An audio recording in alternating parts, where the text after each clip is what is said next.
Okay, here we are. It's Friday. It's May 23rd.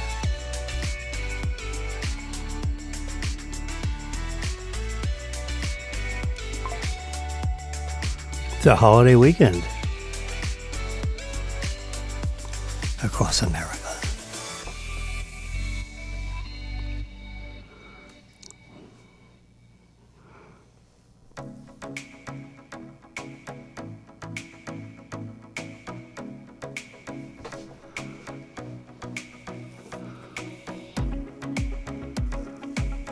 Chicago man is charged with killing two embassy staffers at the Jewish embassy. Nice young couple gunned down by a wacko Hamas person here in Washington, D.C. Can you imagine? The nation's capital. We got Hamas killings. That's our problem. America is getting pummeled from within. You got these wacko judges trying to stop Trump from exporting these murderous crazies, and the people that are illegal aliens, send them out. Send them home. There's 10 million of them that have trucked across our borders illegally. Get them out. Have them come in the front door like the law provides.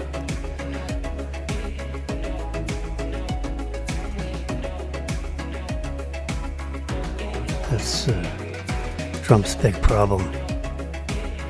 Now Harvard is suing the United States government because Trump says, or the United States government says, no more foreign students at Harvard because they will not stop this anti-Semitic demonstrations and the hostility. Good morning, America. The hostilities, against the Jew. I don't get this anti-Jewish thing, but it's been going on for,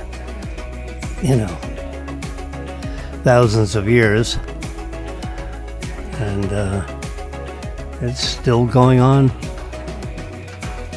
It's still going on, period.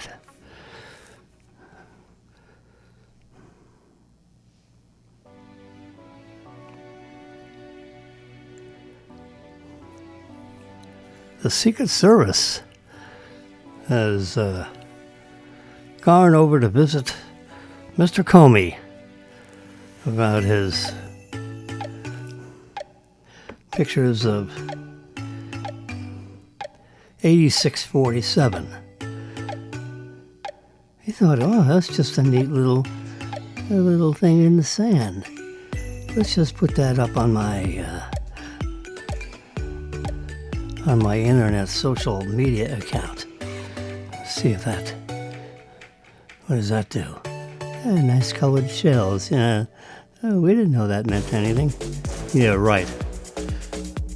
Can you believe that? I got a bridge for sale. This guy's the former head of the FBI. You kidding me? And he doesn't know what 86 means? 8 miles out, 6 foot deep. The mob has used that. The military has used that. The 8th letter followed by the 6th letter in the alphabet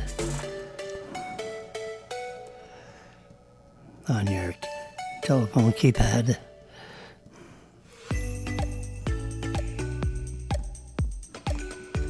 Standing for T-O.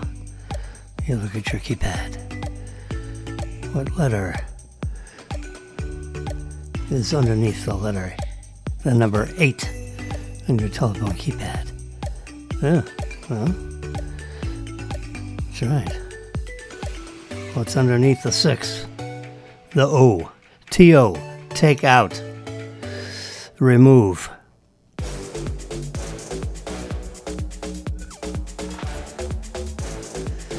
So maybe he meant overthrow him. Have a coup.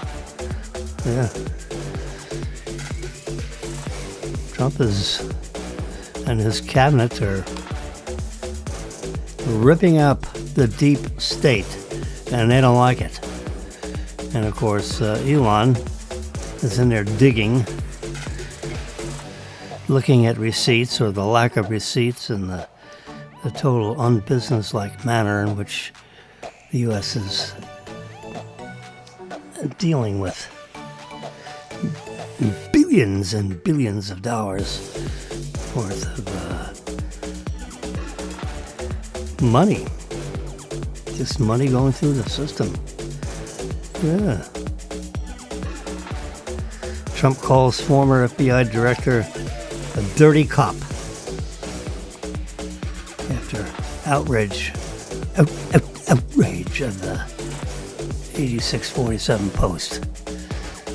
Again, it's hard to, yeah.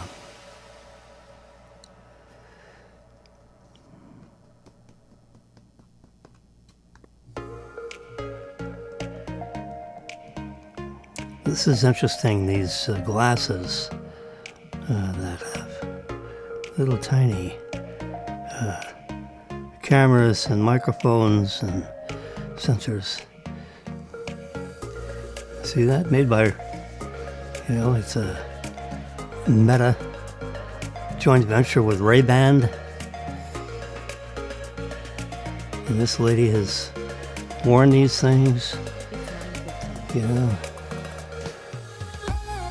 So you can be walking around and you are locked into the internet right there, right around your, right in your eyeglasses. And this young lady has been testing them for months and has come up with 5 features that still amazes her. Now you can do a print screen on this, and then you can, we can just do this, and we'll do look up. All right, here we go. Meta and artificial intelligence and the Ray-Ban glasses. There we go. There they are.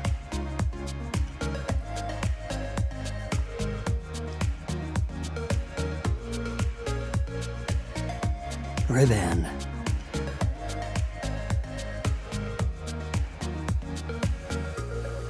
Smart glasses. Identifies objects that you look at. So you look up and gaze at a building and it tells you what the address of the building is, where the building was, how many thousand years ago the building was built. If you're walking around, London or wherever. Or the Vatican.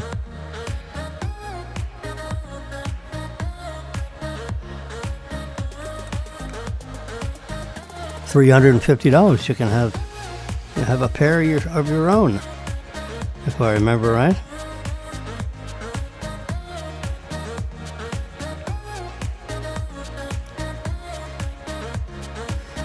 Let's touch on this and see what happens. Early access program.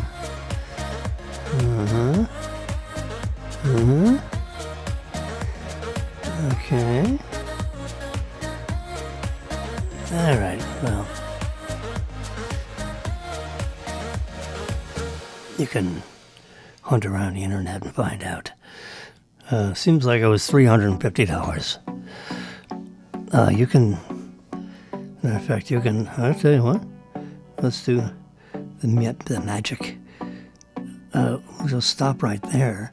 We'll copy that, and then we'll swipe up from there and go to Amazon.com and we'll put that in the search engine and see what happens. There they are.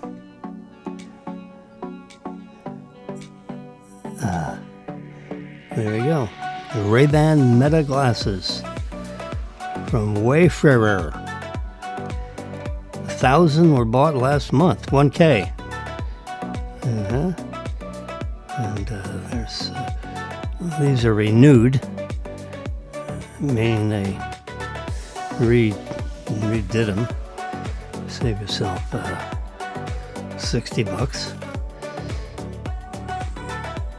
There's I'm trying to think of what the difference is between this and that. And so there, so it's $329. You can have them tomorrow. I like this. I like these dark ones. Yeah, look at that. In living color. There we go. Hey, Ray-Ban. And little sensors right there. And a little camera right there. And they have little speakers in the ear thingy here so you can hear. Someone talks to you in Spanish and it translates it right into your ear. You don't have to look it up. It's right there. And there's different people wearing them.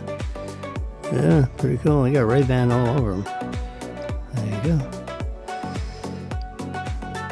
Built-in high-definition camera. You can record videos. There's the dimensions. Also available in large fit. They look large enough. Is that large fit? I don't know.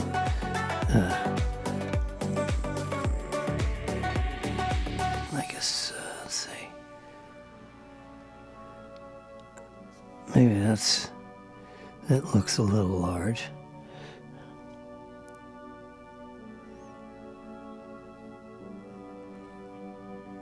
$40.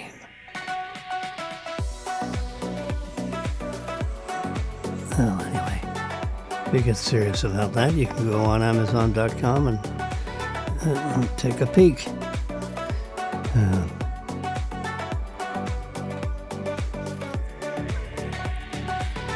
I can have them tomorrow. I have to order within, look at this. If I order in the next 2 hours and 41 minutes, I can have it tomorrow. No, there's large and there's regular. Apparently they don't have large in certain colors. They seem to have large in this color.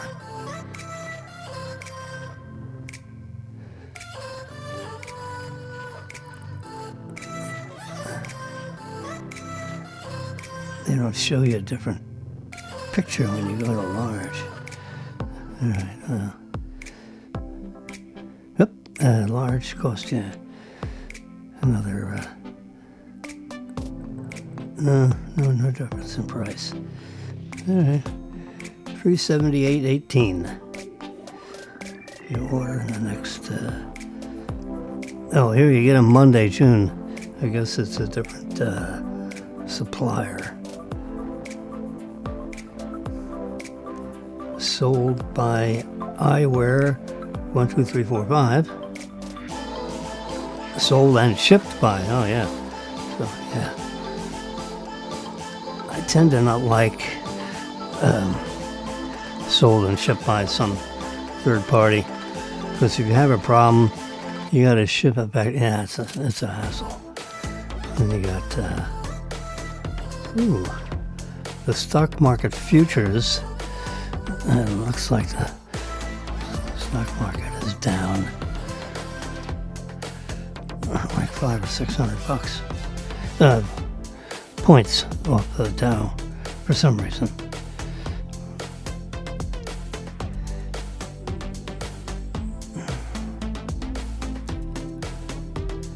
I have one of these.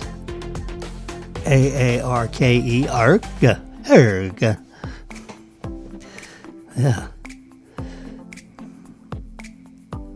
Arca carbonated Roman numeral 3. I think I had Arca number 2, number 1 or 2. and it failed finally after 7 years of use. So I just replaced it. We use it every single, it's nice. I mean, we buy smart water. You've probably heard of that, smart water. I buy distilled water. Smart water is distilled, and it has a few little minute ingredients, for flavor, an ion adjustment or something, So I go into these carbonator only because I have these bottles, which you can buy for they're like $25 a piece. They're they're thick. There's a stainless steel bottom and a stainless steel lined cap, and the bottle is able of being submitted to the 900 pounds of pressure that comes out of a CO2 cylinder. Now what I did, instead of let's go back. Oops. Yes. We'll visit the Arca store. Okay. Here's how it works.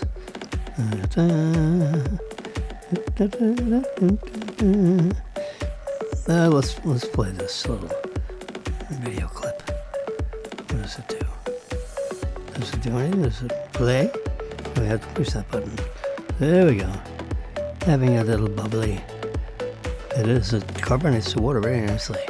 And if you had really pure water and pure ice cubes, which I do, there you go. There's your carbonating cylinder. You slide that right in there and you turn it tight into the carbonator. Put the plate back on and you're ready to go. And you don't need, there's no electricity. There's your bottle. See, it's just pure water. You screw it on there, and then you push the lever down until you hear it buzzing. Yeah. You can lift it up. And if you want it more bubbly, you can push the lever down again. And it's amazing how they make the fluidity of the water. And you put the cap back on nice and tight. And you have sparkling water instantly. And, the bottle is 1 liter. They have smaller bottles, like I think half-liter bottles, but,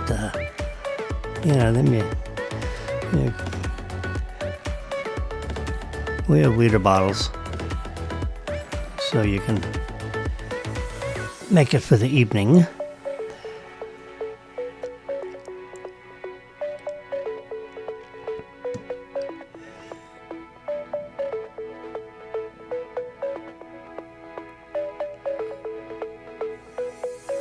So that's that.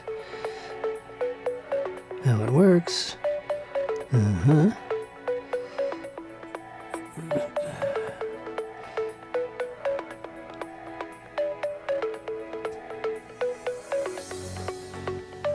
Arca makes coffee makers. Everything's $200. no matter what you do. Arca is $200. You can have something here. There you go. There's one of those. And you can buy it with the cylinder, meaning the carbonator that slips up inside. What I've done is I have a high pressure CO2 hose with a fitting, and I screw the fitting up into the top of that, and then the hose goes down into a 5-pound cylinder I have underneath the counter in the kitchen. And that's how we deal with our carbonating. And a 5-pound CO2 cylinder lasts about 3 months or so. I have several of those cylinders underneath the counter. Yep. All right, what's arriving tomorrow? This is Marilyn's hair stuff.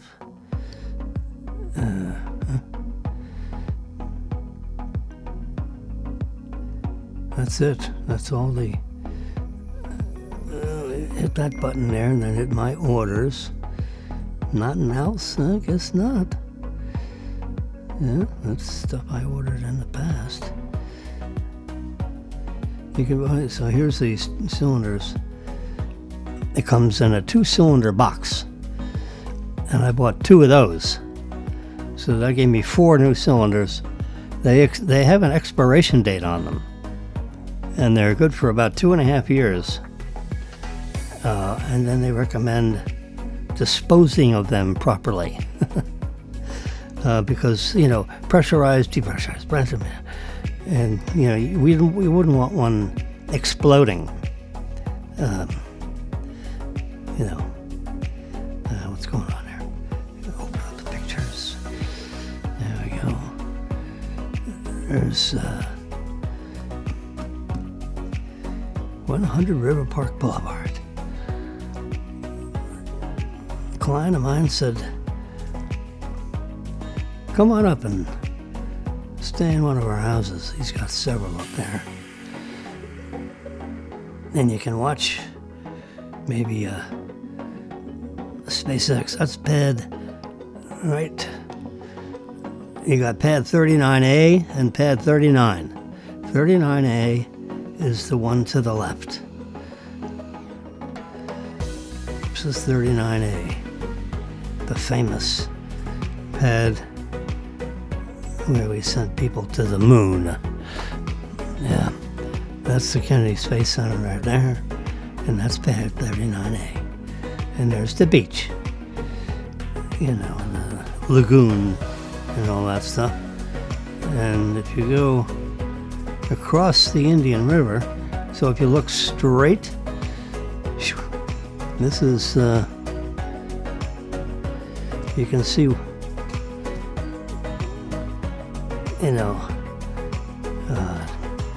north is to the right, south is to the left, straight down is east. So if you look straight east, just about, there you're going to see maybe a little bit northeast, you'll see the launch of whatever SpaceX launches. And they're about, looking, is there a scale around here somewhere? No. But I measured it out. It's about 9 miles from that. This is right on the Indian River, where that little red dot is. And that's about 9 miles.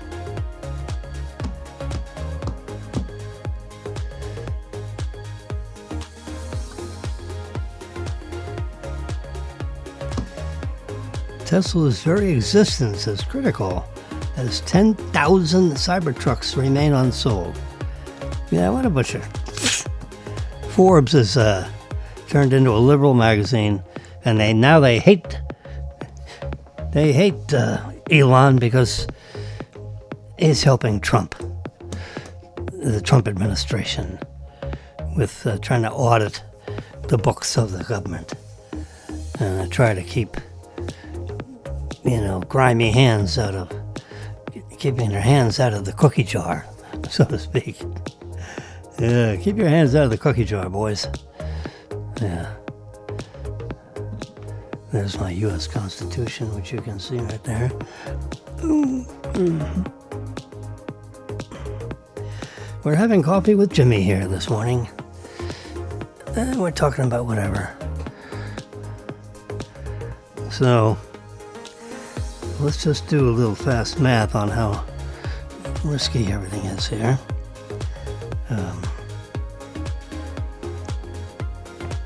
Cybertruck let's say they cost $105,000 a piece.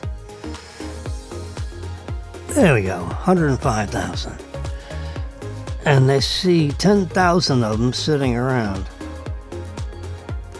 How much is that?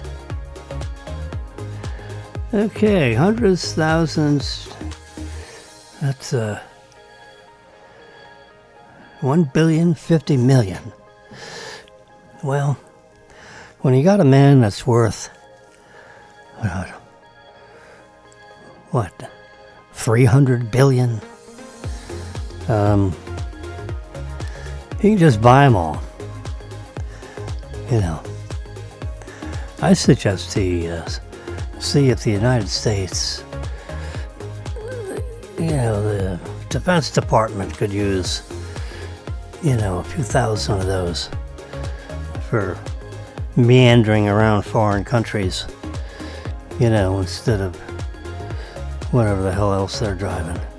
Military police, they could put, flashers on the top. I'm sure a lot of foreign governments would like to have them. Electric, you plug them in. We have a Tesla Model Y. It's one of the best cars.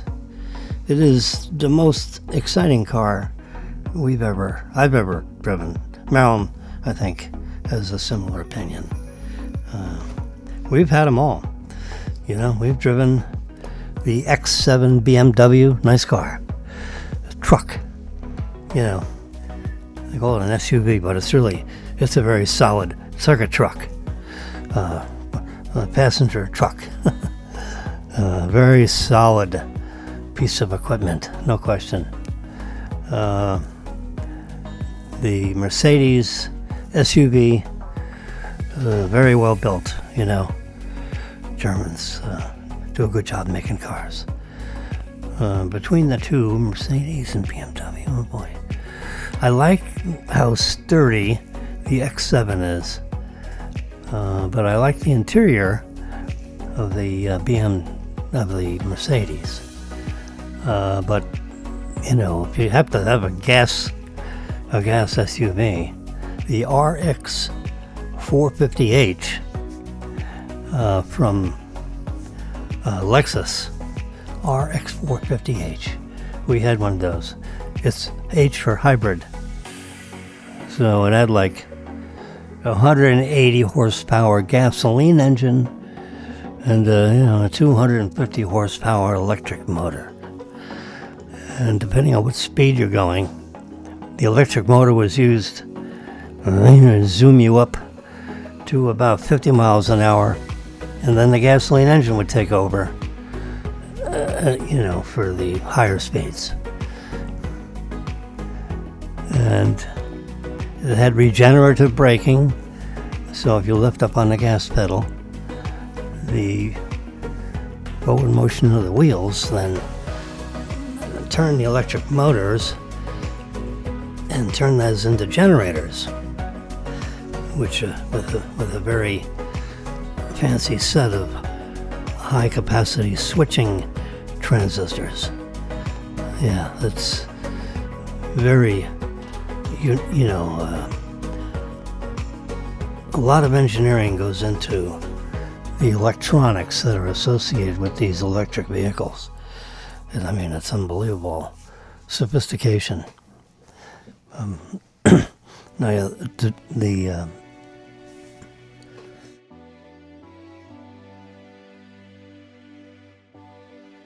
the Tesla is 100% electric. There ain't no gasoline anywhere. A little sip of coffee, if you don't mind. Wet my whistle, as they say. So we're sitting around, it's like we're at Denny's, sitting around having a conversation, and I'm talking away until you guys just jump in and argue with me. Go ahead.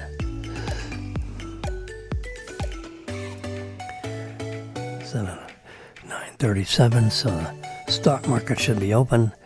The futures was down. Let's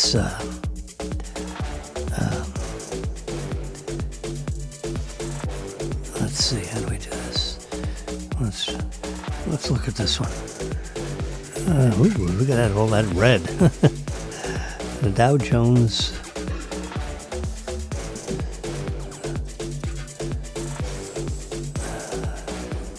Down 330 points.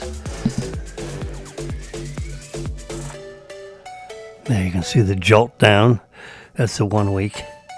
There's the 1 month. So in a week, the Dow was down 912 points. You can see. Can we see the numbers? No, we can. Oh, geez. Let's see how we can do that. We should be able to add that in there. There we go. That's me.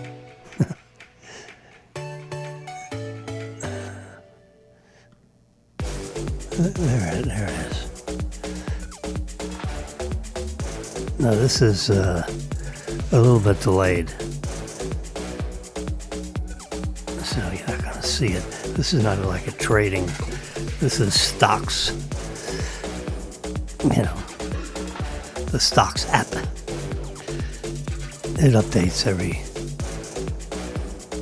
every minute, I think, but it's like 20 minutes delayed.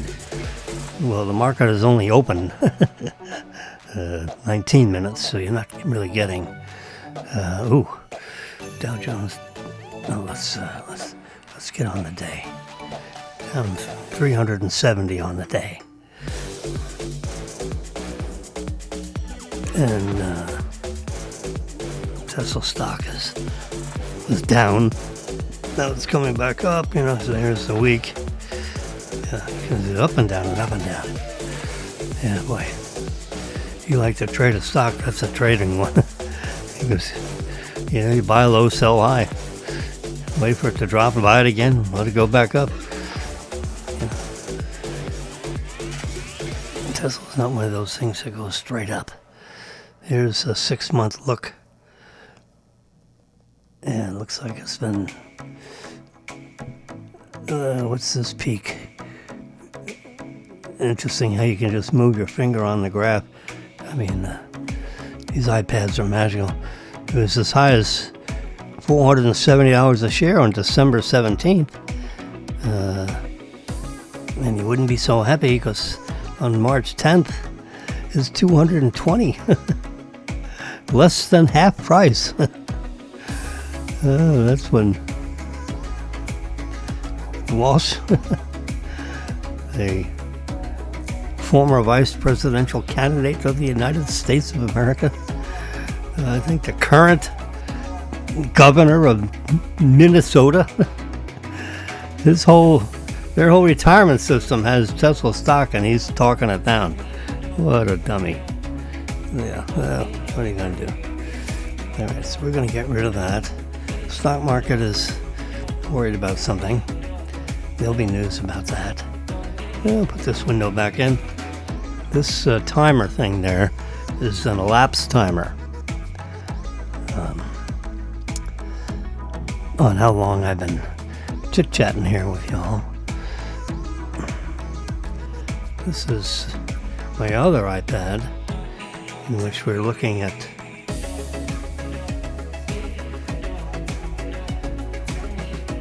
before this is all about. Now let's stay on the reader view. Sometimes. Whoops.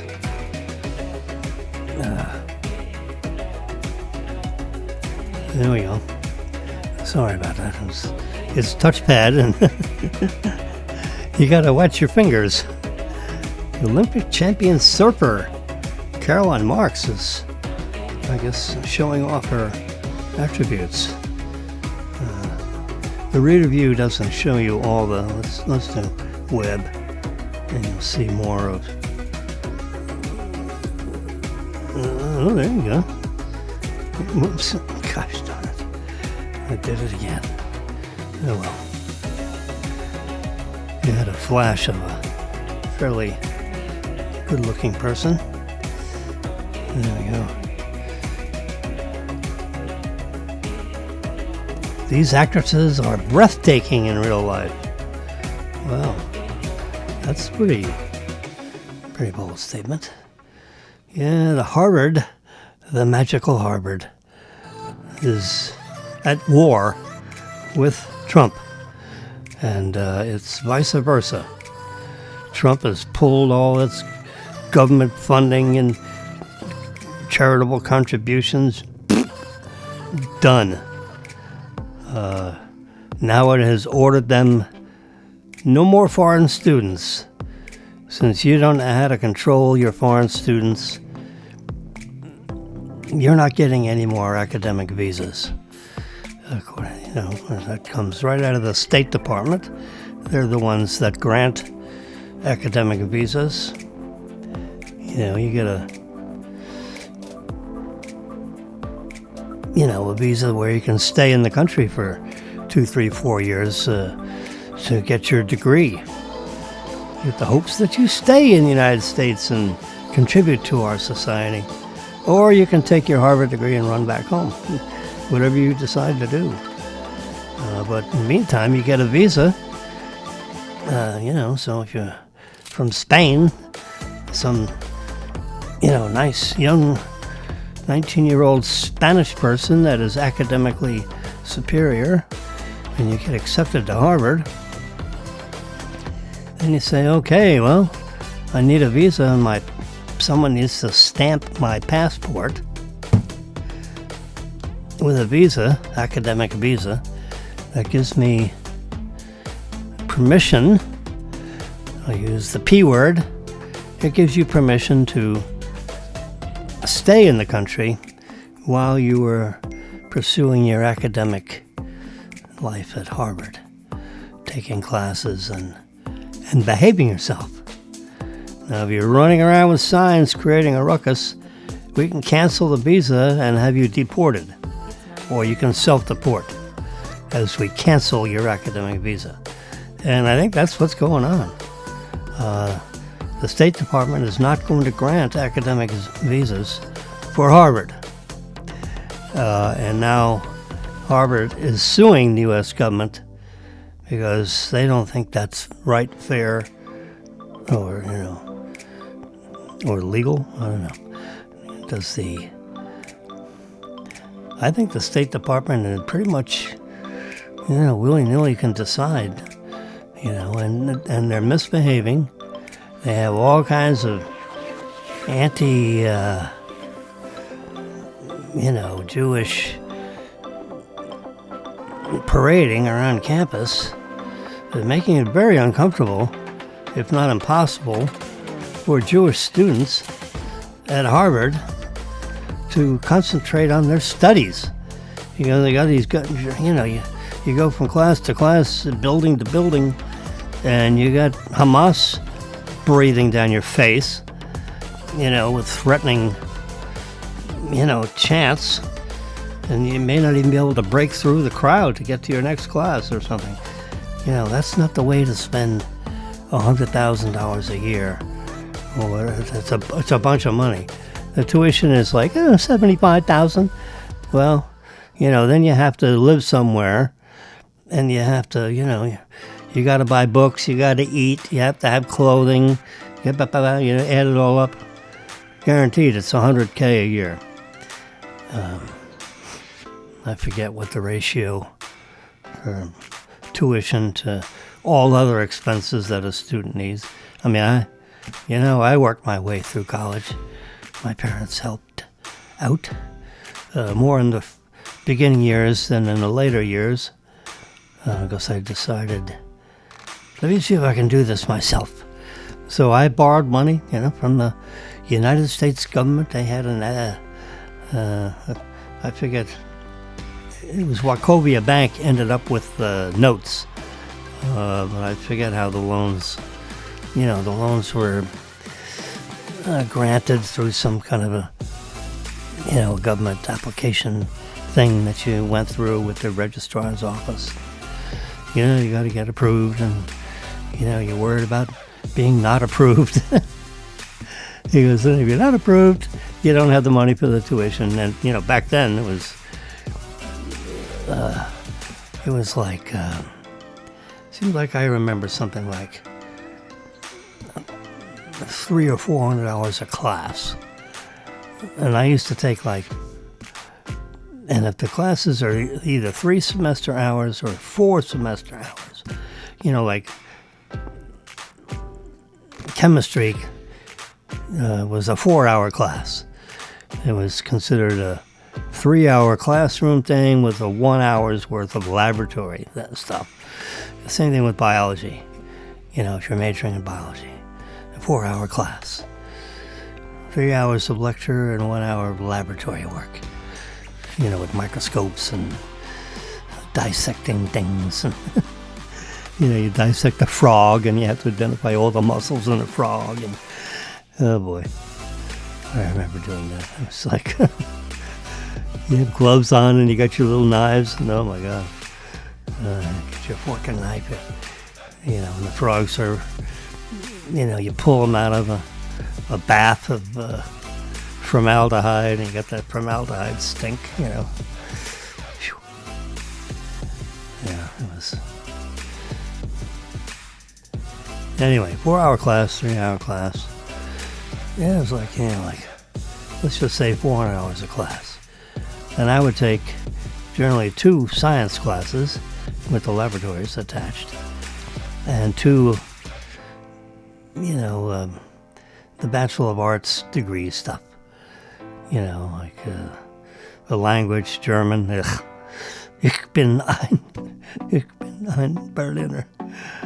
Yeah. I had to take German because it was a requirement for my chemistry degree. You had to have 2 years of German. Oh, God, it was like, such torture. I don't know why. The teacher was so gracious. And, Mr. Wilson, he's a tall German, speaking gentleman.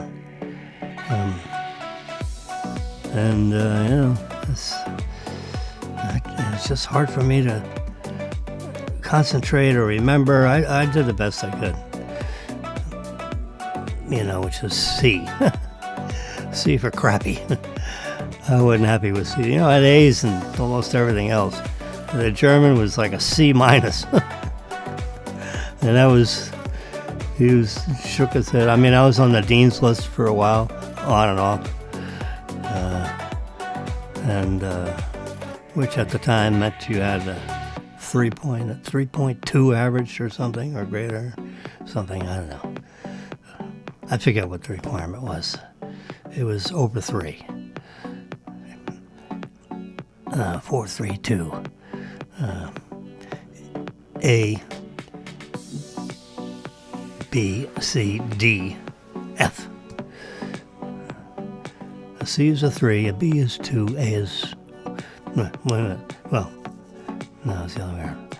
A is worth 4, B is worth 3, C is worth 2, D is worth 1, F is worth 0 credit hours.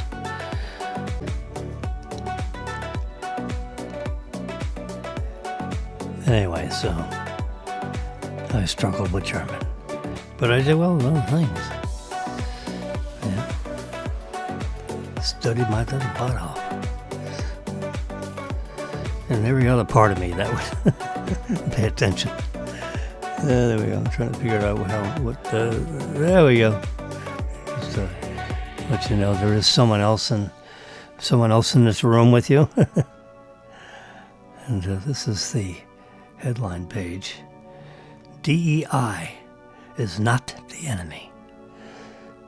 No, probably not. DEI is a problem because it means that you use race to determine Kylie Jenner's bridal mistress is so short.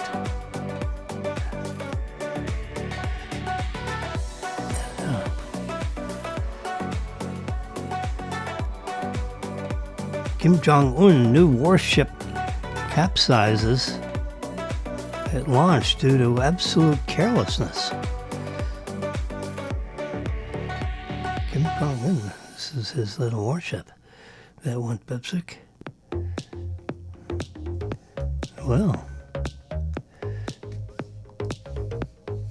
one of those goes over. That's talk about a mess. Seawater gets in there. Oh, and everything. You gotta look. You gotta get it righted. You need some special marine cranes to bring it straight up and down.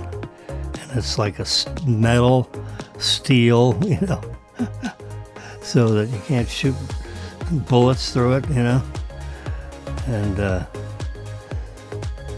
so you got someone turned off the gyroscopes. Yeah, the big gyroscopes that are running inside those suckers, and with cruise ships. And Trump says 25% tariff must be paid by Apple if iPhones aren't made in the United States. Tim Cook says, well, wait a minute. I said I'm going to spend $500 billion. You got to build these factories, before you can start making stuff. I need a place to make them.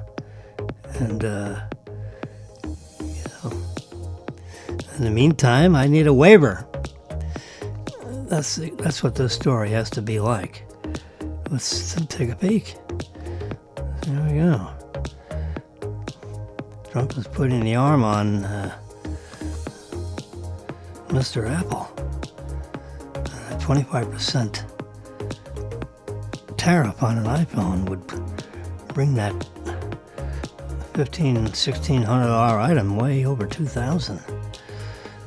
Shares of Apple fell about 2% on Friday, and they figured, we're going to have a problem with iPhone sales if they all of a sudden caught. Oh my God.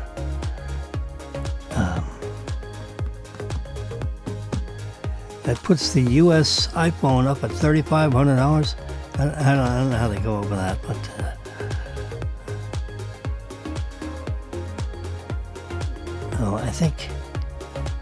I think what D is saying, that if you're going to build an iPhone in the United States, because of the U.S. labor expense and it would cost $3,500 for the phone. That costs, 1,000 made in China. Because of, I guess, the labor rates and all the materials and stuff in the supply line is all created. You have to create it. I tell you what, these iPhones, happen to have one right over here. These are amazing computers in your hand. That happens to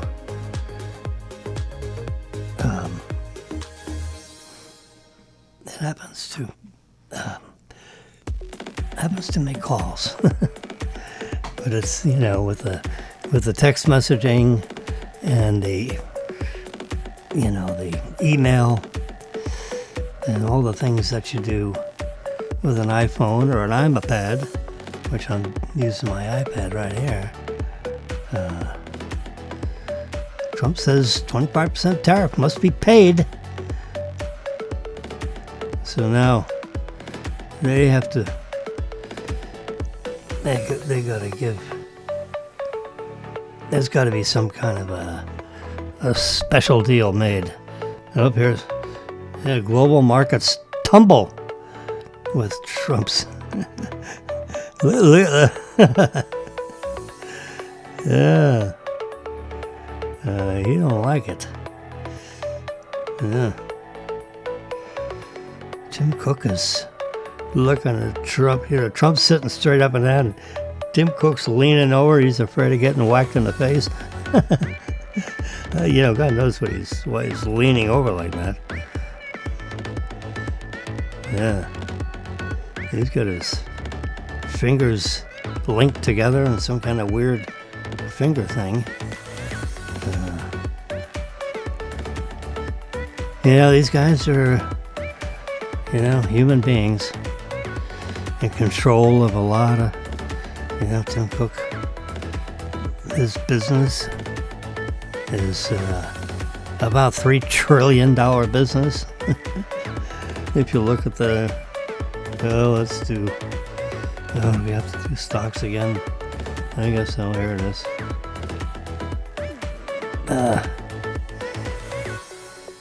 Apple. Yeah. Let's see, open, high, low, the beta, the yield, average volume, market cap, 2.9 trillion. It was over 3, but it's lost, $36 a share in the last, 6 months. Let's put this back in 1 week. Bam, boom. Yeah, boy.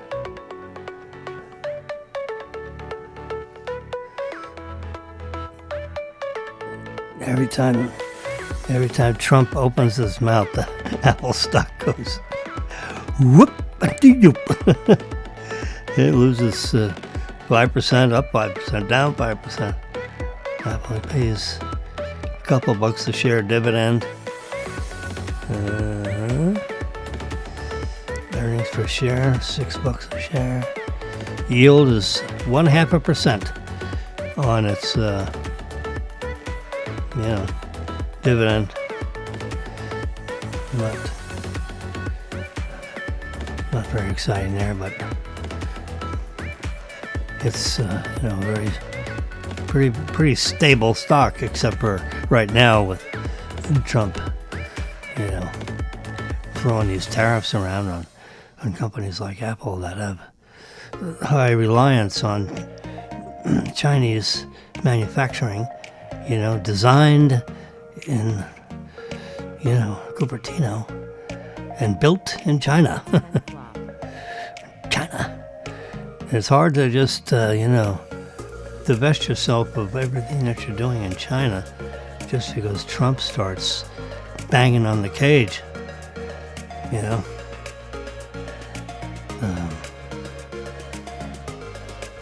Same thing with Germany, with the German. They have incredible tariffs on bringing cars into Germany, but they have free access to U.S. markets. Trump says, no, we're going to have the same tariff, babies. Or we're immediately putting a 25% tariff on all your stuff. Effective tomorrow. And you got all these, you got a bunch of vehicles on these ships that go across the, deliveries into Jacksonville, hundreds of billions of dollars worth of cars. And they drive them off the ship. Jeez. It's amazing how what goes on inside those ships when they're stuffed with a bunch of cars. Same thing, cars that are built in Japan. Oh, gosh.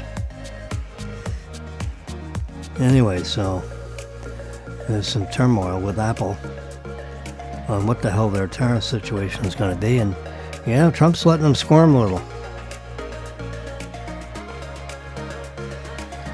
So, and Joe Rogan has been in the media. Where is he? We can see the web view of Joe Rogan. There he is.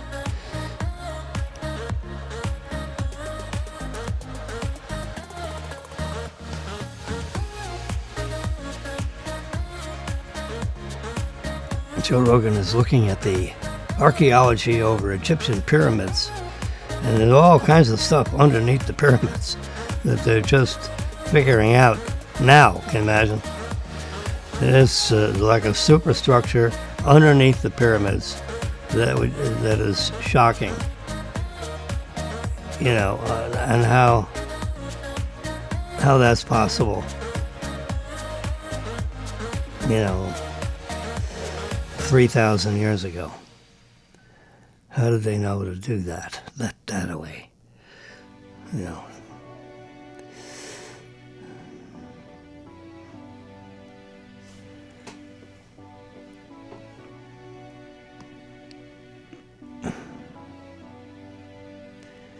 Judge Janine. She is, I don't know what all this acting U.S. attorney, I guess they have to be, all these U.S. attorneys, I guess, have to be confirmed by the Senate, maybe? Yeah.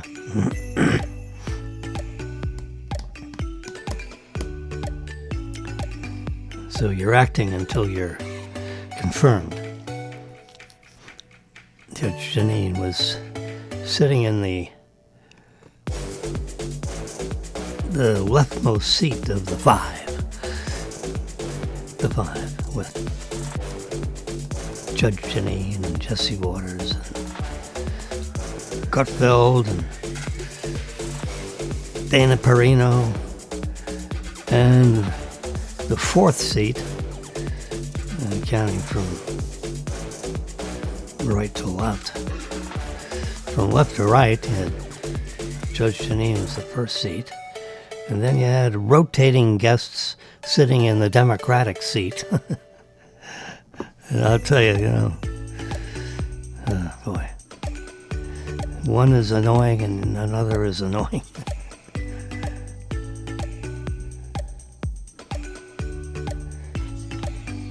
They should say to hell with it. Forget this fair and balanced crap. But I guess it's, I mean, they beat up on that Democratic seat because the rest of them are conservative and they just slap them around. What's the matter with you people?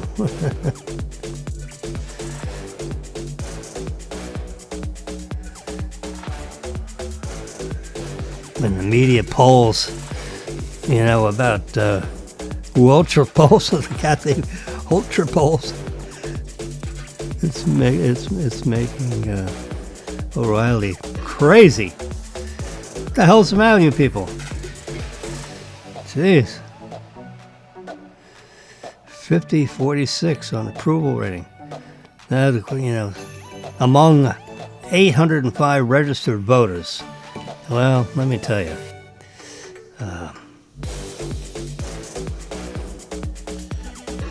Depending on how they select those 805 registered voters at the poll, that those people were called and made some.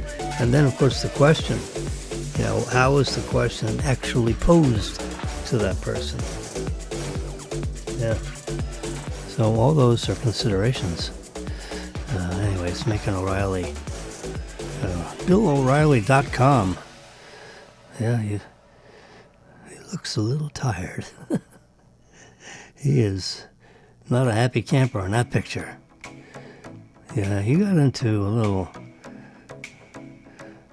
pardon the expression, a little grabby ass or something with some of the people in the Fox network.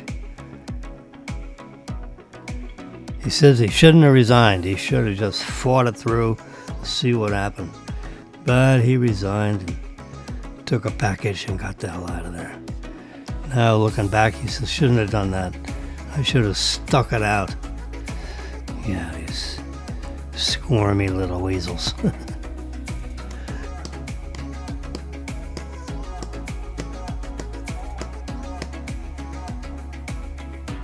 So Apple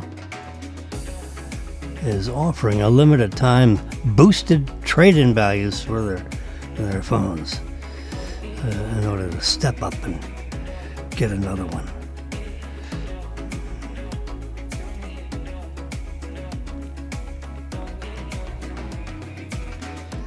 And here's the trade-in values on the phones. $650, $520, $450, $410, it goes down to iPhone 8 worth $50. If you got the Plus model, it's $65. Yeah, the prices drop pretty fast for something that costs $1,500. The 15 Pro Max. I'm on a 16 Pro Max.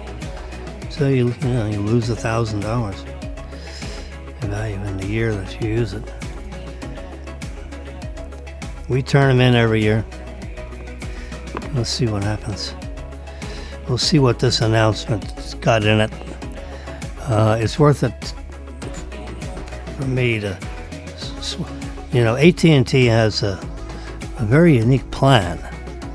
That's the camera system. That's on the back of my camera. You can see a similar lens arrangement.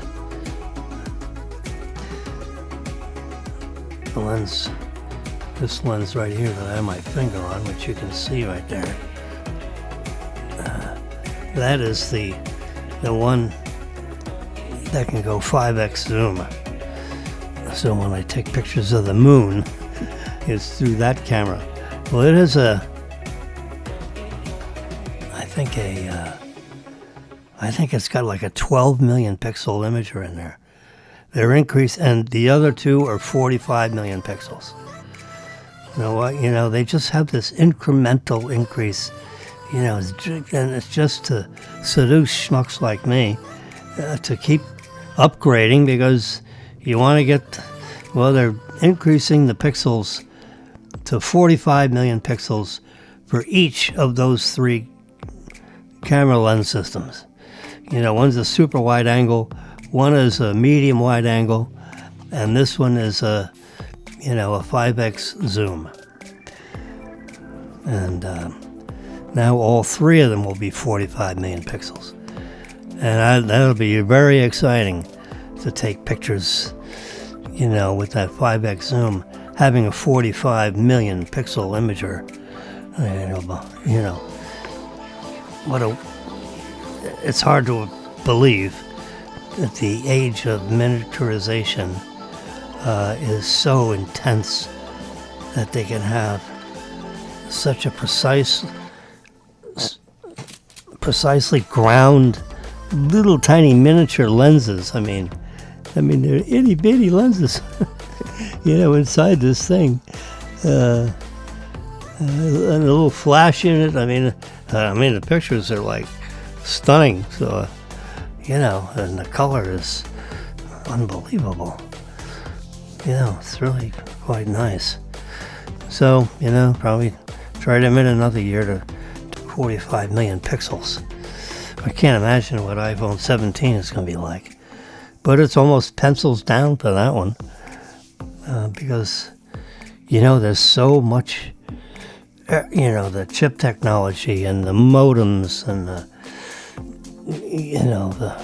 transmitters, receivers. It's a transmitter-receiver situation. Because, everything is going through the airwaves, with the cellular system. These are very sophisticated transceivers, like ham radio, but it's not ham radio. It's public access. Certain signals. There's a frequency spectrum that has been reserved, with these cell systems, and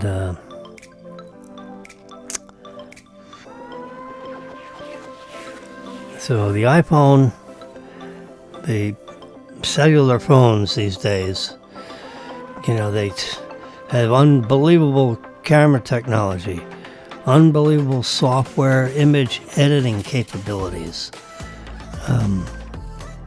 Look at, all I got to do is look at the phone and the screen brightens up. Go up there's all the icons. The screen is a little bit too bright for this very sensitive digital camera up there. Can't stand the brightness. So you can see the whole thing now. Here it looks like dark.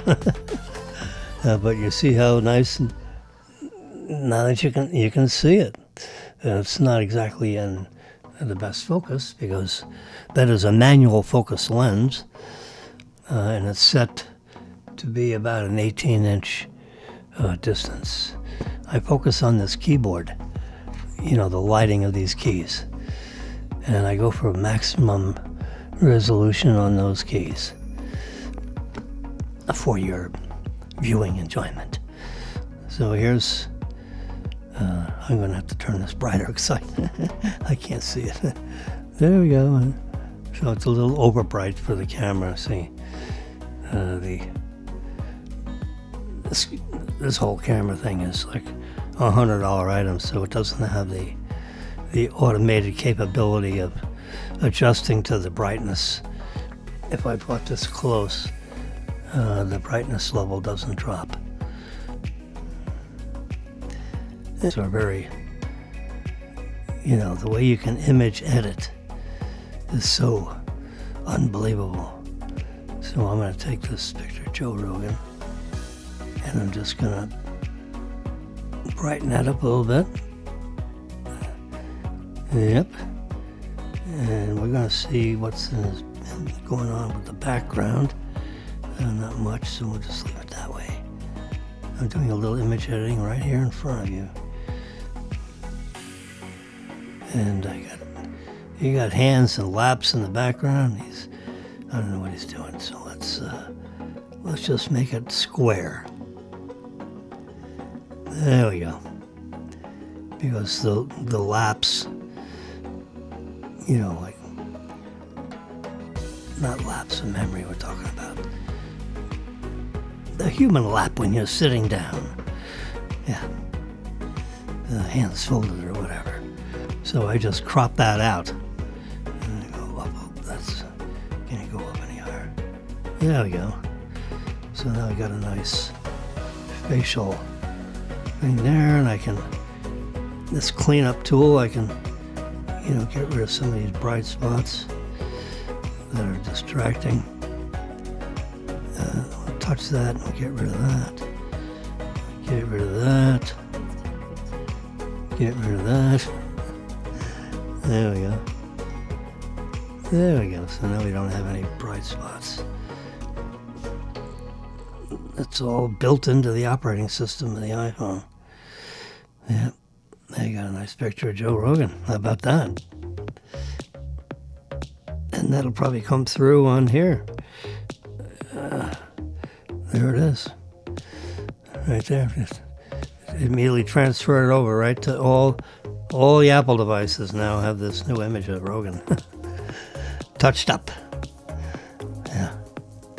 So I can go in here and I see things here that weren't quite visible on the iPhone. So you can just clean this up a little bit. That's his shoulder, that's all right. So now we're good. Trump says 25% tariff must be paid by Apple on its new iPhones. Oh my God. They are, pardon the expression, they're pooping in their pants. Yeah, Tim Cook is saying, holy crap. He's waving his hands. Trump is looking like, what are you trying to tell me? This is an old picture when the president was visiting an Apple factory in the United States. I'm going to say in Tennessee, Georgia, somewhere in the South. And they're manufacturing some kind of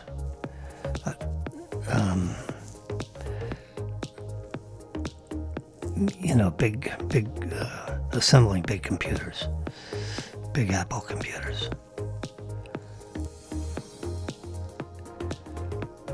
It seems like I see some keyboards in the background there. But anyway, they're manufacturing this stuff, and they've got some easels set up. And this was a couple of years ago shot. It's a picture that CNBC is using in the story that they are talking about.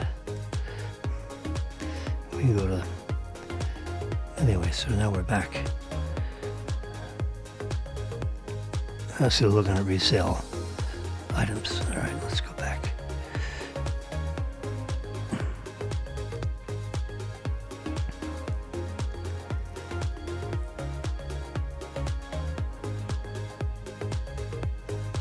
So this is at the end. See, I can't flip it that way, but I can flip it this way. The road, if I touch this arrow, now we're back here where this is the general magazine content coming off the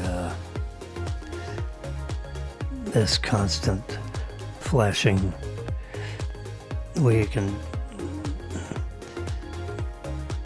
flip it and find that story somewhere in this bunch of stories. So you just have to page through. And I've selected which sources come through on this, and selected what type of stories I want to hear about. And then Flipboard just merges those two notions to come up with this array of articles that's presented to me all day long. This is my major supply of media. Comes right from all these sources. And all the topics. Not the headlines, but the general, like sports and, national news. And I'll take it from ABC, NBC, CBS, Fox Network, politics, websites. So this is the media. These are the articles that are presented to me every hour of every day. So I scour through this 2 or 3 times and do some print screens to come up with these pictures.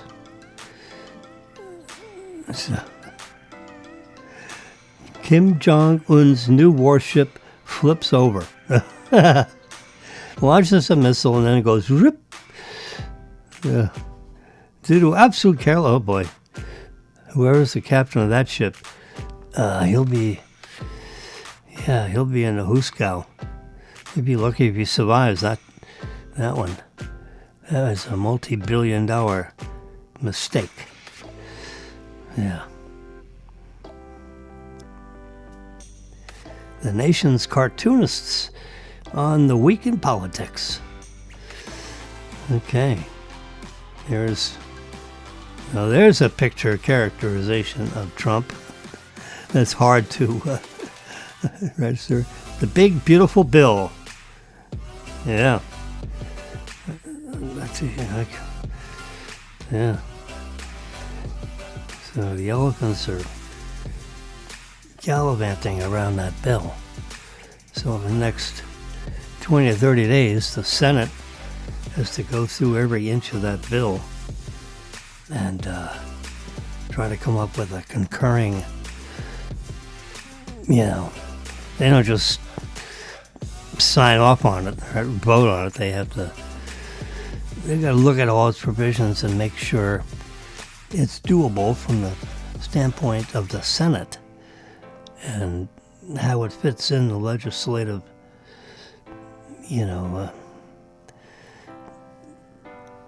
requirements, piece by piece.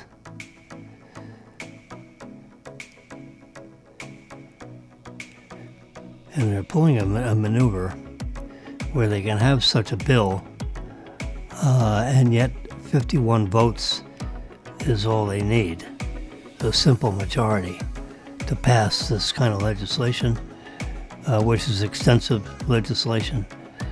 And the rules were changed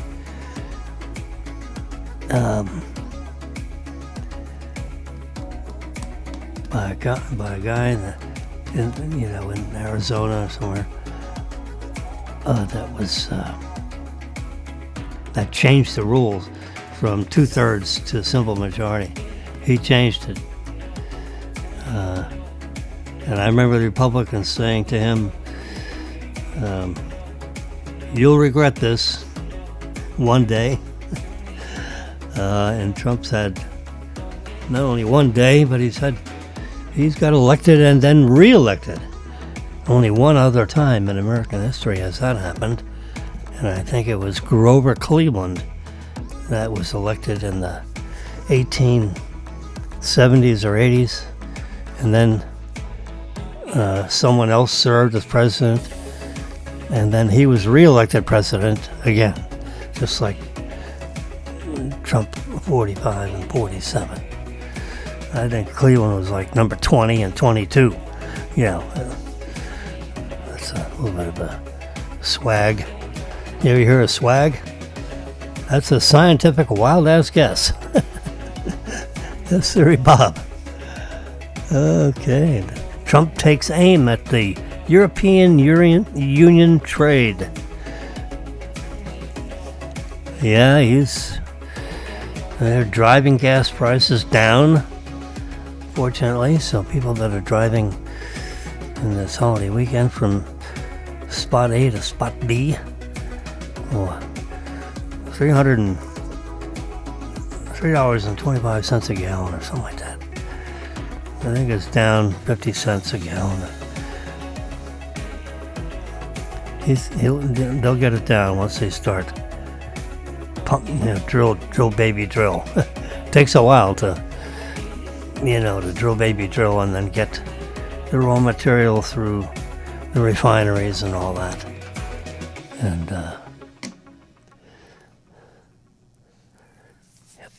SpaceX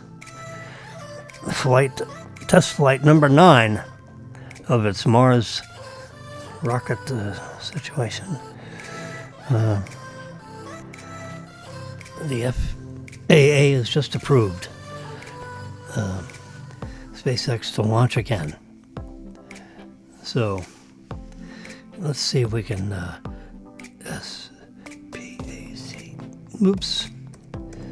SpaceX. Oh, let's just look at SpaceX updates. I don't really like this. I've been at this page before. Starship, let's see. There it is. It's a big one. 403 feet. That's like a 40-story office building. 30 feet in diameter. Yeah. Whew.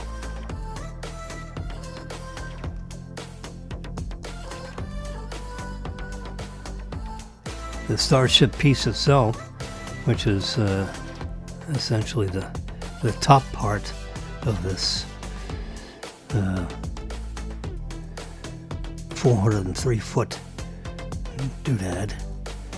And this part, the top part, is 170 feet tall. That's the 17-story office building. Sitting on top of a 23-story office building booster. And which we've seen re-landed and caught in these calipers. You see how it's right there? Now this is the second stage that's being steadied by those arms that are basically attached to hold that 40-story thing, straight up and down while they fill it up with 10 million pounds. Can you imagine? Of fuel. 10 million pounds of fuel, more than 10 million pounds.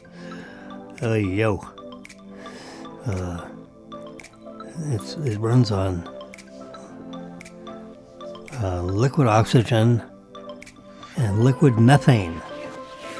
You compress and chill methane to a certain point where it goes from a gas to a liquid, called sublimation. Oxygen the same way. Oxygen, we're breathing oxygen, sitting here.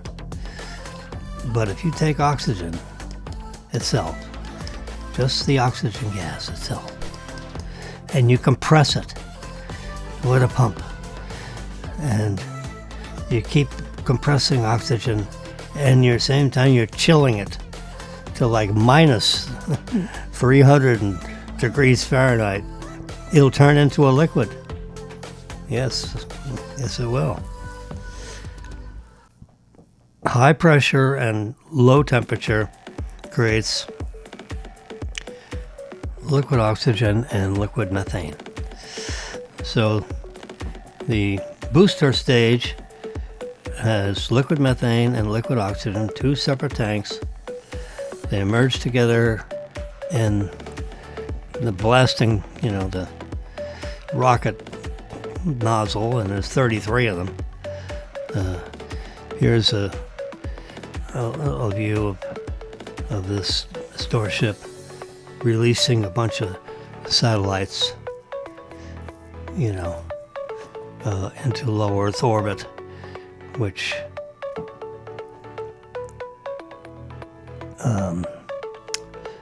I guess it's called Starlink uses. There you go. It's starting up here. It's like a Pez machine. Yeah. It's got 40 or 50 of these satellites, and it launches them.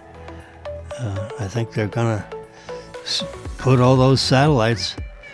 I mean, it takes a lot of work building those satellites. They're all transceivers up in space so that people have access to the internet. Even if they're on a ship or, traveling on the oceans, you can be locked into you can communicate through the internet, transmit, receive, using the Starlink system, which instead of having a cell system or hard wire, a cable system, this is a portable device to connect right up into the satellites that are in low Earth orbit. And he's got thousands of these satellites floating around in a low Earth orbit in a very specific array pattern, if you will, so that as the Earth travels below these satellites, you'll get fairly stable internet. I've listened to some articles that were published by reliable people on making Starlink work. So you don't have to be a satellite engineer and figuring out how to say, "Hey, Mom, how you doing?" Just calling to say hi. So here's the tab for Starlink. Oops. It just bombed out. Let's see if we can find it again. There we go.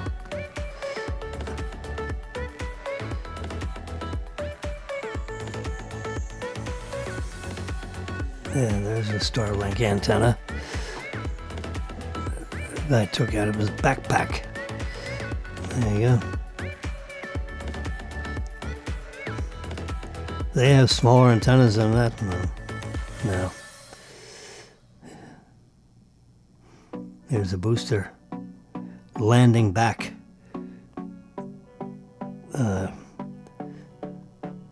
So those rockets can be used over and over again. They service them. Takes a couple of weeks or a month. It used to take 6 months. They keep, enhancing the whole network so that those spaceships, those rocket booster, can be used over and over again with a faster turnaround time.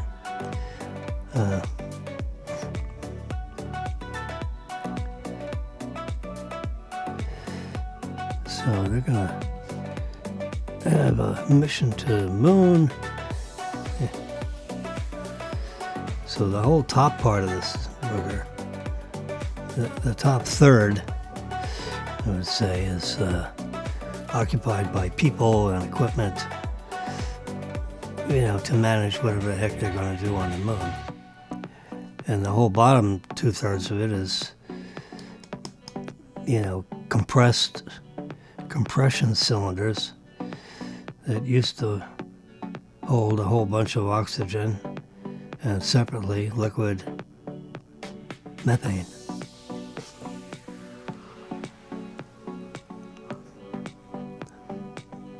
This little video is the spaceship can attach itself to this other big tub that has a bunch of fuel in it, and then you can refuel these rocket ships up in space.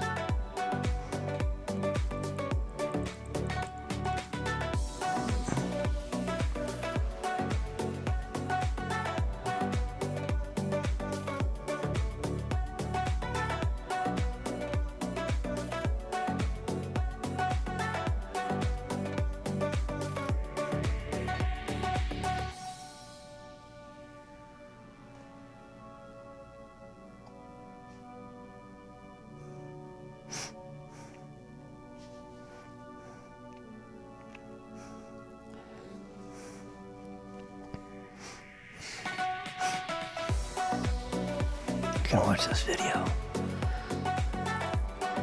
Let's see what's going on here. These are produced by SpaceX. So you can see them manufacture, assemble, move these things around. Look at the rocket engines. This is big. This is a huge. You got these boys and girl engineers. They're gonna set this thing right into that launch pad thing.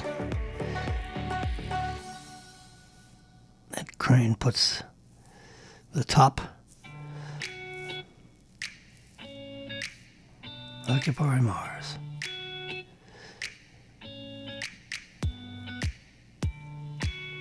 It'll be interesting if they can actually build a little. Well, maybe they'll use the robots to build the little city.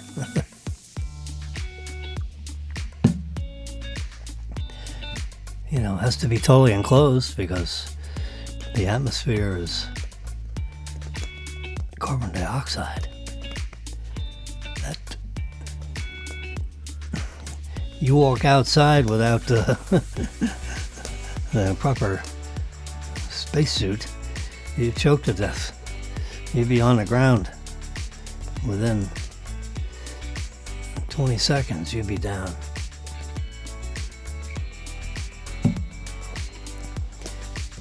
Unless you just walk out there and hold your breath, see how far I can get. I guess that's possible. You could run across from one dome to the next. Just hold your breath and run. See how far you get in a CO2 atmosphere. No, I don't think that'll be very good for your body. And they're not going for that reason.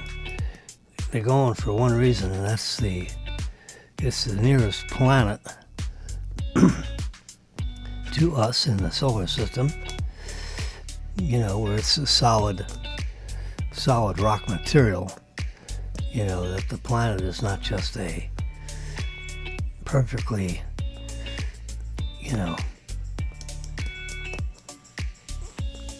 it's like half rock, half air, because it's not fully formed yet. Some of these assemblages of information from SpaceX. But that ship right there in the middle of your screen, that is, on the left side of your screen. I'm taking the other half up. That percentage, we can change that, I think. I guess not. There's a seam right there.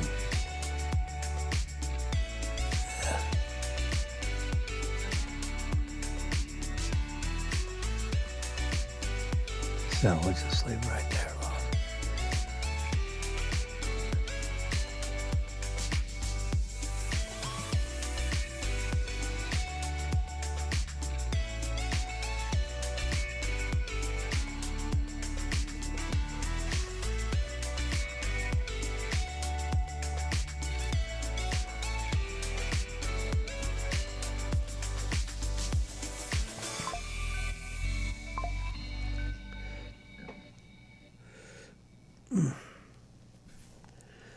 10:38.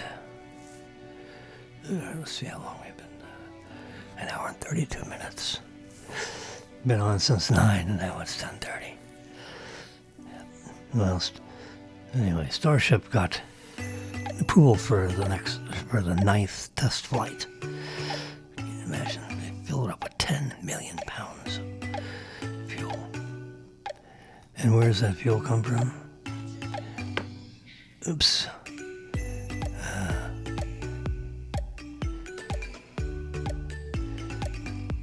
What happened here? Let's do Starship.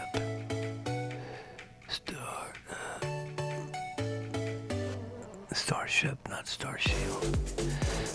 There you go.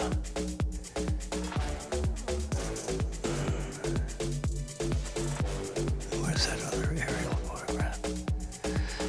Oh. You see all those? Oops. Those are all tanks. Those horizontal tanks. You see those horizontal tanks right there? All lined up. There's 1, 2, 3, 4, 5, 6. There's 8 of them. They're going to extend this row all the way out to here. So there'll be 20 of them probably when they're done. It's all fuel in those things with huge pumps.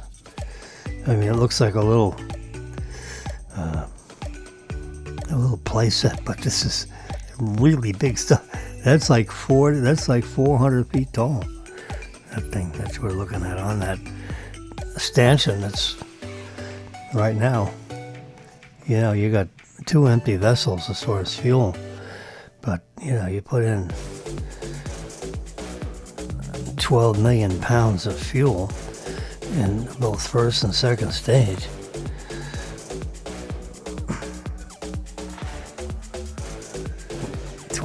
Pounds of fuel.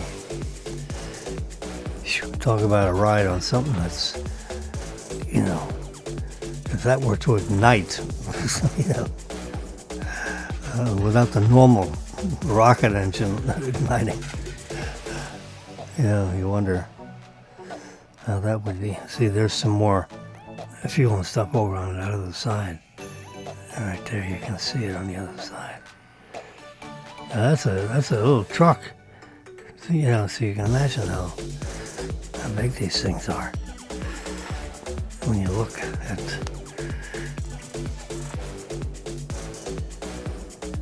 these vehicles with people in it that rolled over and they're dead. So, yeah, that's quite a display.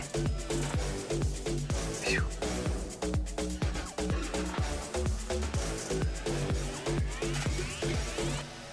So you gotta learn the hard way.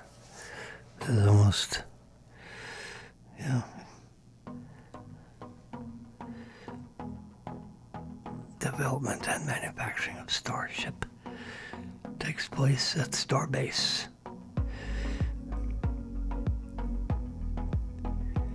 It's in Texas.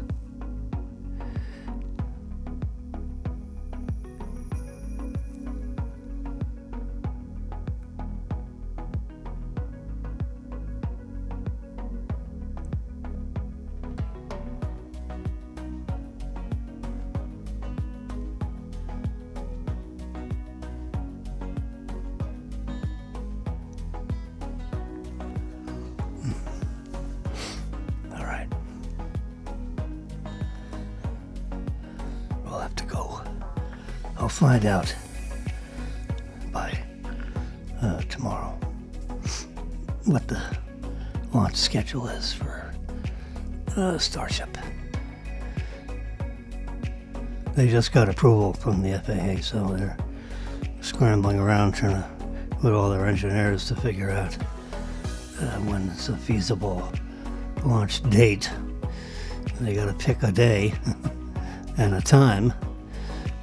Yeah, and you won't find it on this site. There's other websites out there. Starship, STARSHIP,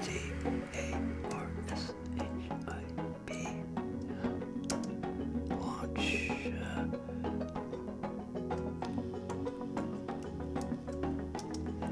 March 9. All right, let's see where we can see what's going on here.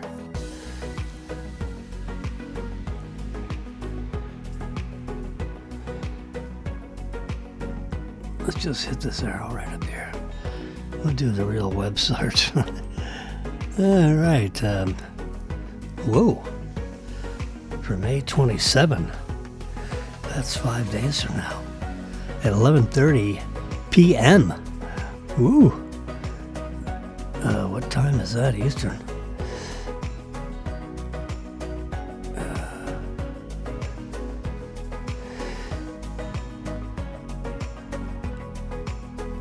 That's 6:30 p.m. Central Daylight Time. So that'd be 7:30 p.m. Eastern Time. Yep. Look at that. May 27. We'll have to add that to our calendar.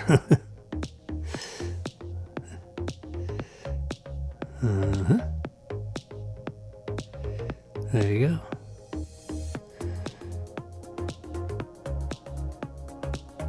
It's a real pain in the ass to change the dates, I can tell you that.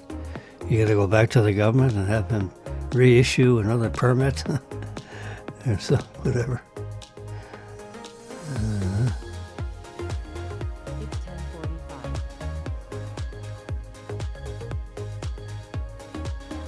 What's the difference between the Starship and the Falcon 9? Oh, that's a big answer to that question. The Falcon 9 has 9 engines. Falcon engines. 8 in a circle, and I think, and 1 in the middle.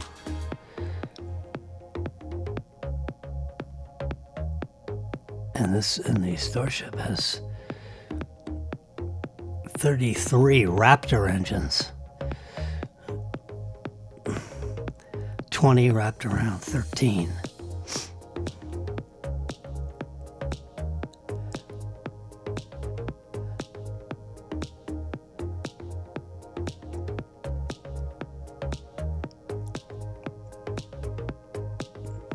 So we got some YouTube videos and so forth that come up on this search.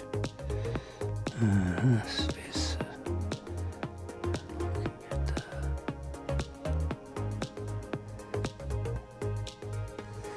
So we'll have to keep an eye on that one. That's really fast. Show more. Yeah.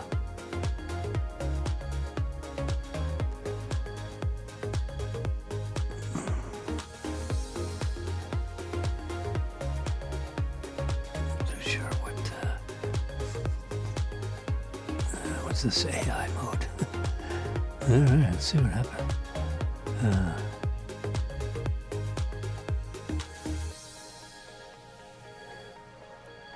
So let's see what this...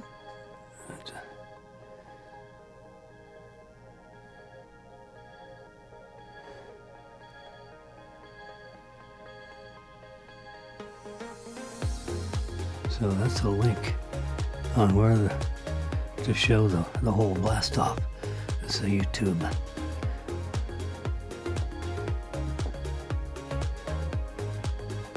I am subscribed. You can go full screen on that, yeah.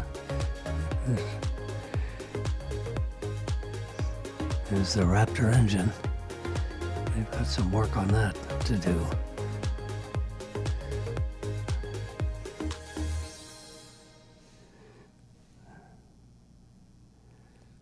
It's a big deal.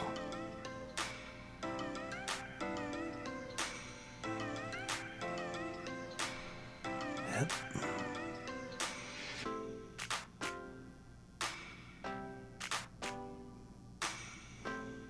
Let's see the Q&A here underneath. All right. 27th, 23rd, 24th, 25th. It's like Tuesday.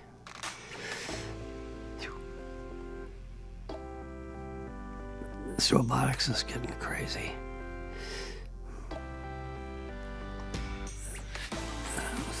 X out of that.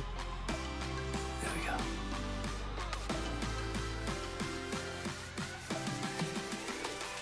we go. All the different YouTube, CNBC and CNBC. YouTube, yeah. Open YouTube.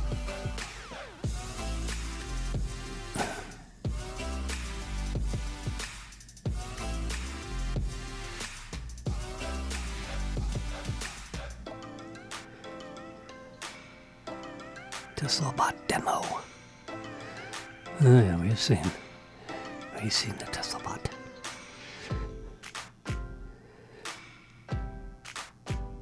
There you go. Elon Musk announces the 2026 Model 2, and Jay Leno's got his hands on one of them. Yeah. I tell you, he certainly is on the leading edge of making some interesting looking vehicles. He's some, Hans Braunhausen. Von Braunhausen. This comes up with some beautiful designs. He and Elon and others, they sit around. I like this one, I like that one. They got this light bar that goes along the front now, which is pretty nifty. Instead of having like a headlight, it's a light bar with a bunch of little focused beams coming out of the light bar. Lights up the whole highway. Why does it got to be a big round one? There's a bunch of little ones. That's the whole principle between the Starlink antennas. There's little tiny parabolas inside that rectangular antenna. Yes, here's a steering wheel on the other side.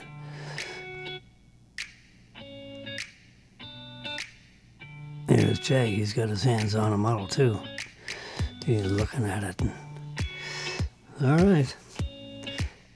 I'm going to pause that. Bingo, yep. I'll watch that for you and let you know. The robo-taxi is supposed to come out in June, which is next week.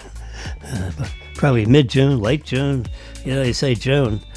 If they're working really hard and they're a little bit behind schedule, it'll be like June 28th. Still June. All kinds of regulatory crap we have to go through to get these things approved. So they pretty much got to pick a day, I think.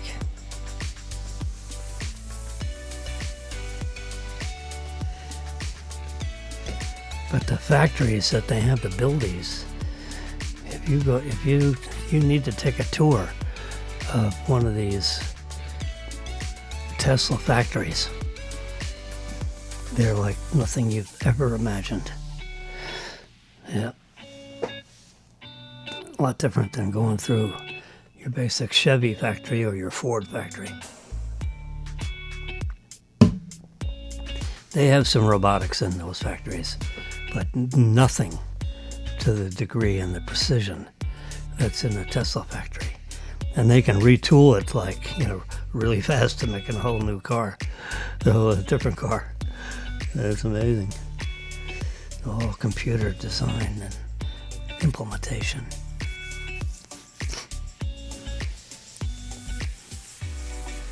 They re-engineered the whole way of making a car.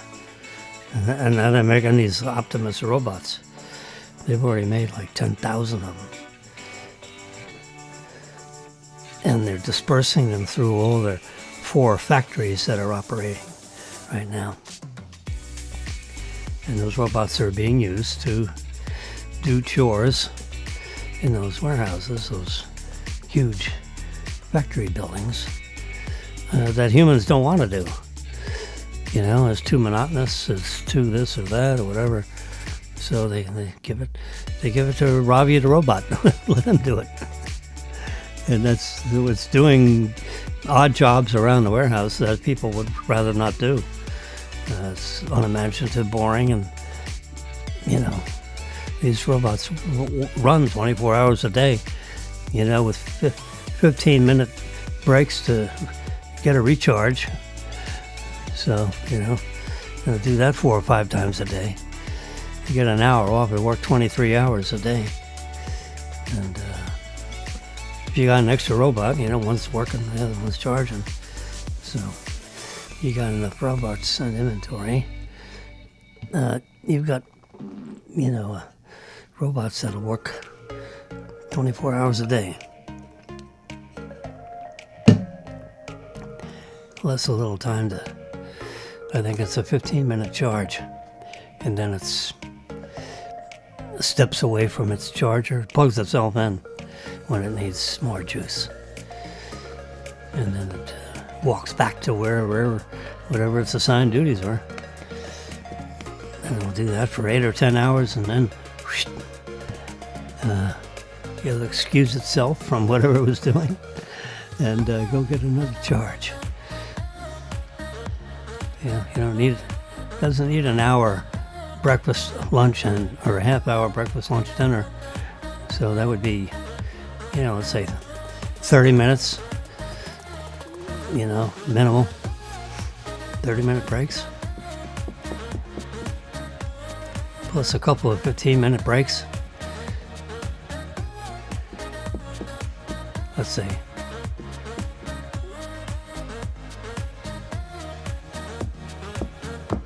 Yeah, so if you have an 8-hour day, then you got a half hour for lunch, that's 7.5-hour day.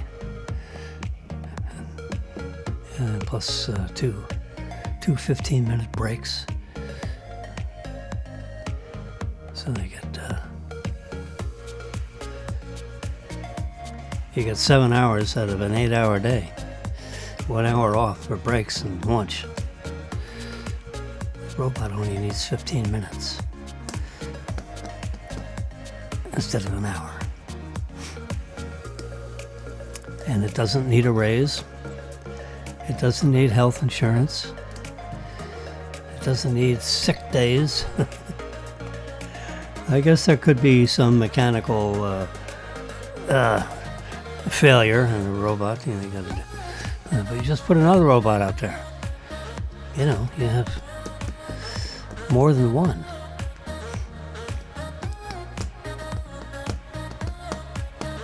I guess it's like having more than one employee. But these are things you buy. $20,000 a copy.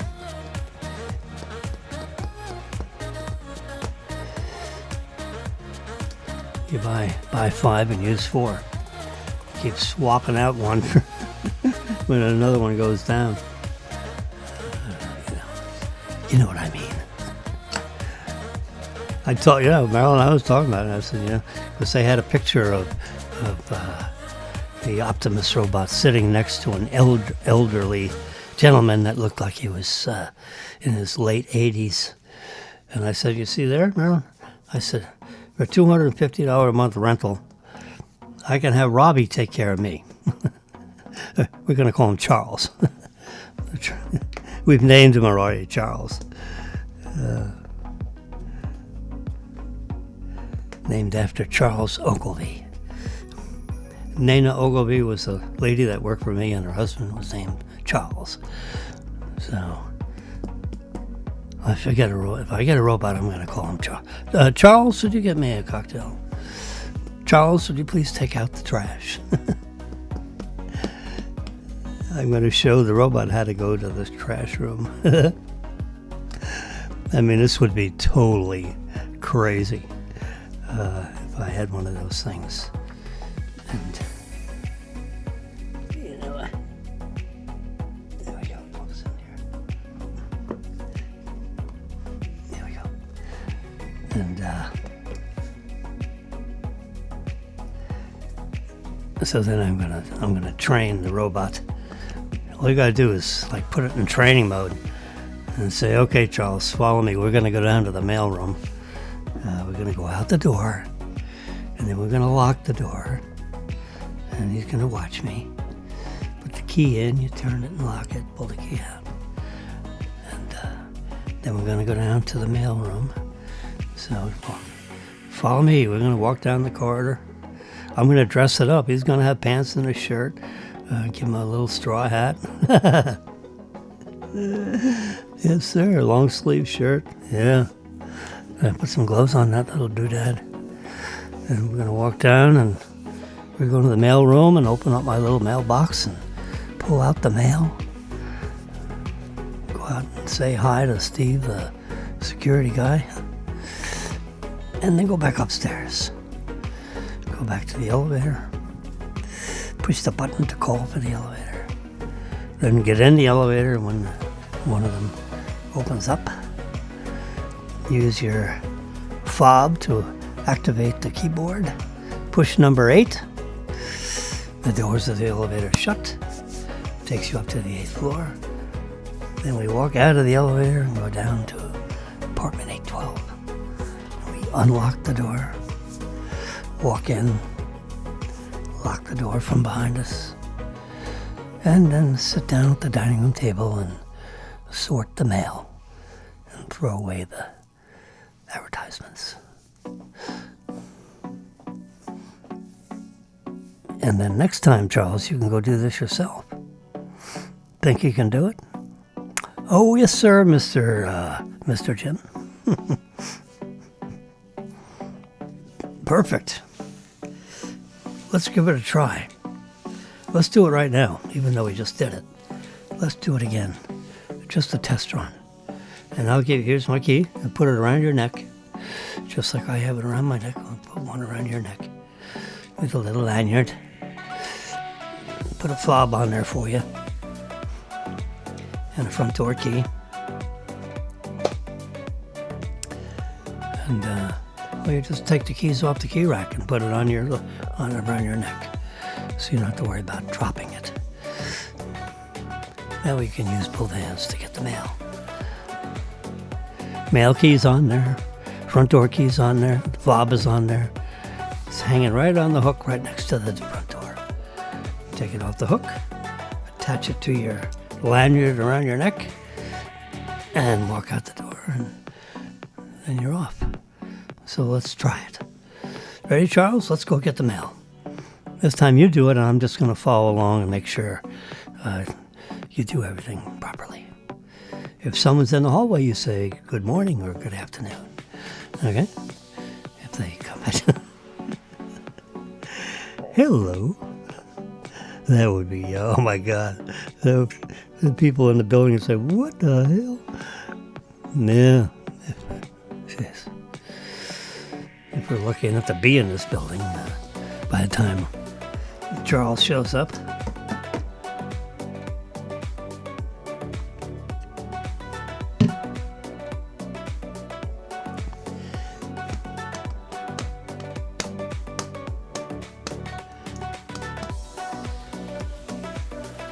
All right. That's enough of my storytelling for today. I hope you have a nice Friday. Getting ready for lunch. It's 11 o'clock. 11:02. You can see the clock. That's real time right there. 11:02:15. Yeah, that's exact time. This little clock down here is doesn't have seconds. All right.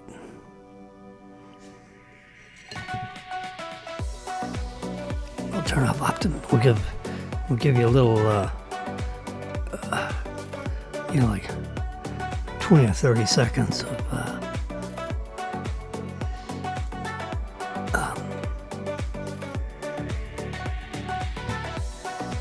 Epidemic Sound Instrumental, or royalty-free background music. You have a great Friday. See you tomorrow, maybe around 9 o'clock.